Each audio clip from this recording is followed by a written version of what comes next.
9 simple yoga poses to do every day short on time but still want to fit in a practice? Try this simple daily yoga sequence for optimum mobility, strength, energy and balance, by Esther Eckhart. 1a. Cat pose, Majaryasana. This pose stretches the spine, back muscles and neck, stimulates blood flow in the wrists and increases the circulation of spinal fluid. Coupled with cow pose, 1b, it is a wonderful warm-up for the spine and, when synchronized with the breath, has a calming effect on the mind. Tip: as you round the spine on an exhalation in cat pose, try energetically pushing the heels of the hands away from you. As you inhale and deep the spine in cow pose, draw the heels of the hands towards you. Cow pose, Bitilasana. Cow pose stretches the front of the torso and throat area. Like cat pose, it stimulates the wrists and spine.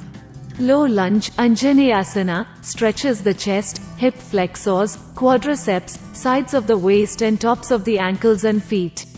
Improves balance and mental focus. Great for runners, cyclists or if you spend a lot of the day sitting.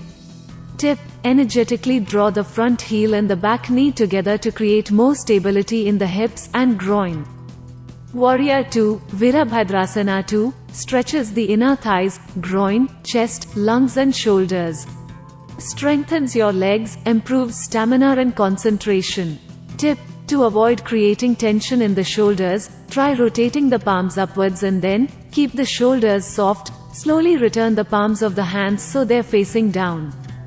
Triangle, Trikonasana, strengthens the legs, back and torso, lengthens the side of the body, stretches the inner thighs, hamstrings, calves, spine, shoulders, chest and hips.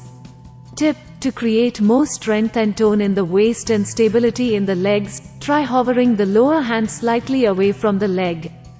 5. Tree pose, Vrksasana, improves balance, creates external rotation in the hips, strengthens the ankles, legs and spine, increases focus and concentration and quietens the mind.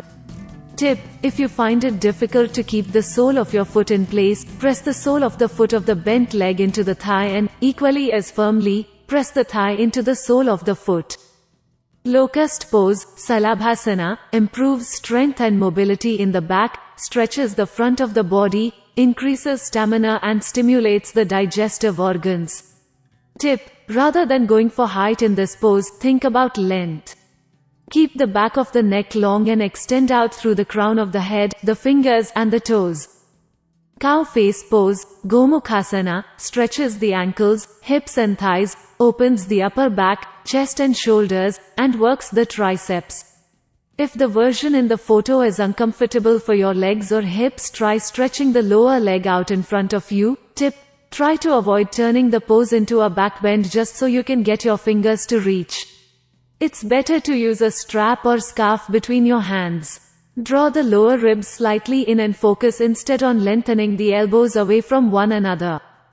Bridge pose, Setu Bandha Sarvangasana, stretches the chest, neck, spine, and hip flexors. Strengthens the back, glutes, and hamstrings and legs. An accessible back bend for most people. Tip: for a greater stretch in the upper back and chest, try moving your shoulder blades closer together before lifting the hips, and bending your elbows so that your palms face one another. Legs up the wall, Viparita Karani. This pose is known as the Great Rejuvenator, for good reason. It alleviates pressure in the legs, helps the circulation of both blood and lymphatic fluid and is a wonderful pose to do before bed or if you wake up in the middle of the night. Rest your legs against the wall or make it a little more active by just raising your legs above your hips, like Catherine in the photo below. Tip: place a pillow, bolster, folded blanket under your lower back to make it more of an inverted pose.